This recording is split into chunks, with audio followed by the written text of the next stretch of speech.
Oke,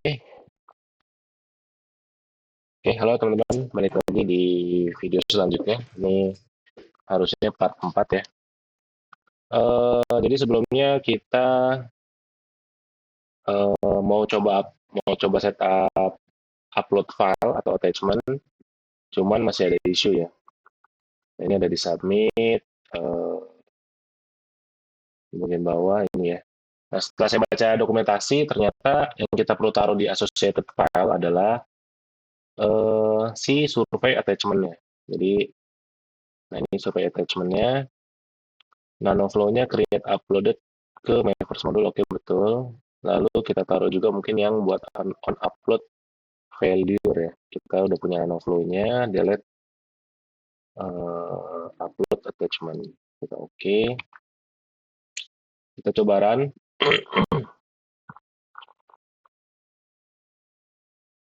Oke, kita coba lihat. Nah ini kalau kita ke administrator, ke user, bisa kita take survei, kita coba upload, lalu kita upload satu gambar. Nah sekarang udah sukses ya. Ini kita bisa download juga, kita lihat datanya. Lalu tambahin, bisa gitu. Cuman kalau ini kita cancel, nah ini kalau teman-teman notice di sini ada objek baru gitu. Kayaknya saya mau coba setup ini untuk drafting. Jadi kita tambahin survei result. Sini saya bikin is draft. By default adalah true. Lalu saat submit, nah ini saya mau change object.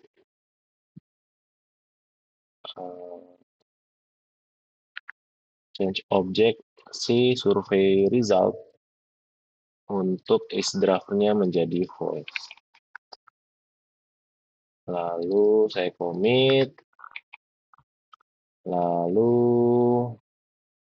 di home saya mau hanya munculkan data yang is draft-nya adalah false. Is draft false. Oke, kita run. Jadi nanti karena sifatnya file uploader ini adalah upload langsung ke database, lalu dia auto commit ke entity relasinya. Jadi kita perlu setup konsep drafting supaya nanti kita hanya munculkan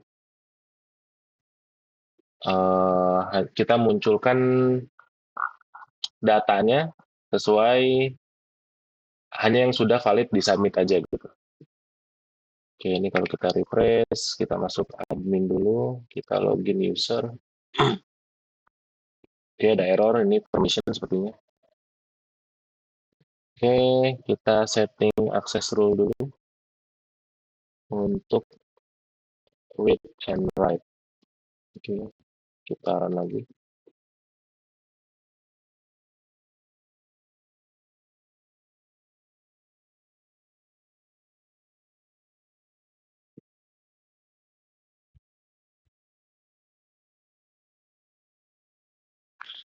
Oke, masuk admin, kita login sebagai user. Nah, sekarang nggak muncul ya.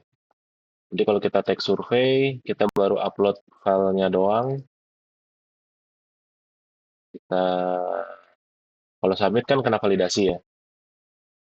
Nah, kalau kita cancel, nah balik lagi dia nggak muncul di sini. Tapi kalau kita lengkapin, store-nya rumah makan, ini dua, isi, tanggal, tanggal 22, isi filenya, isi 2, lalu kita submit. Nah, ini sekarang muncul gitu di halaman merespon. Kalau kita lihat detailnya ada, paling kita tambahkan untuk di survei detail itu eh, perlu kita atur by group box nggak ya? Atau by tab juga boleh sih. Coba kita tambahin tab ya, biar ada variasi desain. Lalu kita tambahkan tab di sini, di main aja, di main. Yang pertama kita masukin ke page 1. Page 1 kita, ini adalah survei dan response. Yang satu lagi adalah attachment.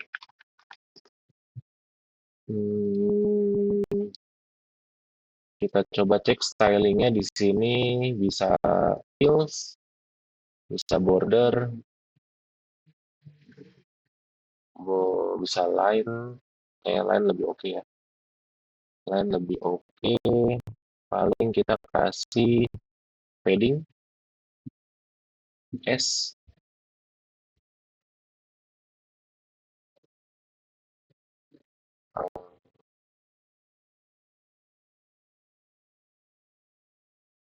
Atau hmm,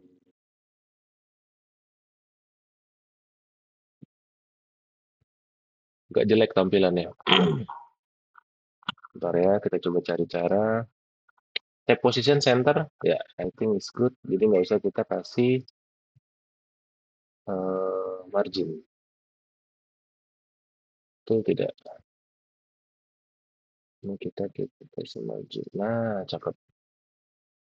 Ya, I think it's good. Attachment. Oke, kita, attachmentnya kita tambahin. Ini data view-nya kita remove aja, footernya kita nggak pakai. File uploader, apakah bisa read only? Read only, yes. Read only mode. Associate filenya ke association survey attachment. Oke, oke. No argument, ini do nothing. Oke, coba kita run dulu. Kita lihat mode read modenya seperti apa.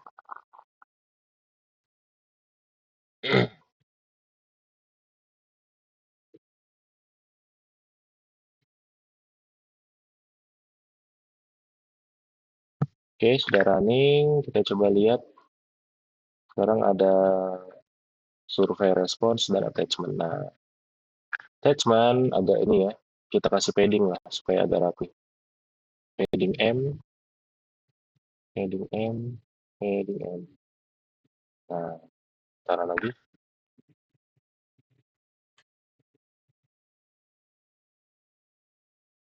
Set attachment. Nah, seperti ini ya. Kalau mau download, bisa. Oke, berarti untuk part 4 sepertinya cukup ini aja yang ketinggalan. Atau coba kita cek ya, ada yang masih kita bisa rapihin ke. Mungkin sebenarnya kalau mau dibikin, ini kan by data, sebenarnya kita hanya remove, eh, kita hanya hide yang responsnya adalah masih draft ya, yang tidak draft. Atau yang kita hide adalah yang masih draft, tapi yang kita show atau kita tampilkan di sini adalah yang sudah publish. Jadi ada cara lain. Sebenarnya ini daripada retrieve by database, kita juga bisa retrieve dari microflow. Dan di dalam microflow-nya kita bisa clean up data draft yang draftnya gitu. Tuh, kalau administrator, store, survei, user.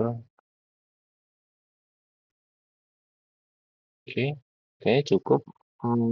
Sebagai user, ada store.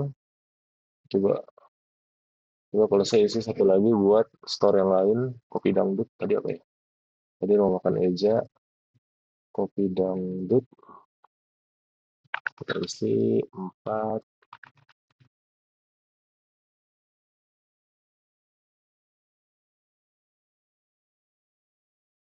Empat, empat, satu. Oke. Nah, sekarang ada dua ya. Ada yang kopi dangdut, ada yang rumah makan Eja. Ya, oke. Oke, jalan. Di next video kita akan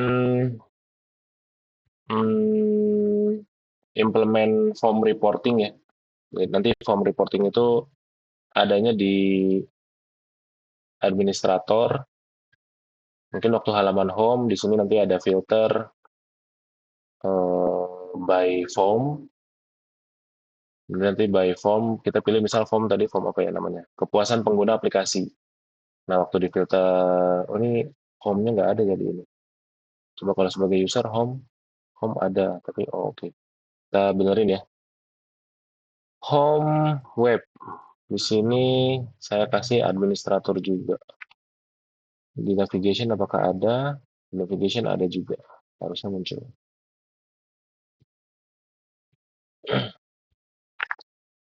Ini user, ini administrator. Nah, muncul di ininya ya.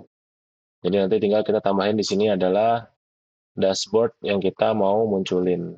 Tapi filter by formnya gitu. Oke, sekian untuk video part 4. Ini dari sisi form builder dan form inputnya. Nanti sisa di next video mungkin entah akan jadi satu part atau beberapa part khusus untuk dashboardnya atau untuk form reportnya. Oke, thank you teman-teman.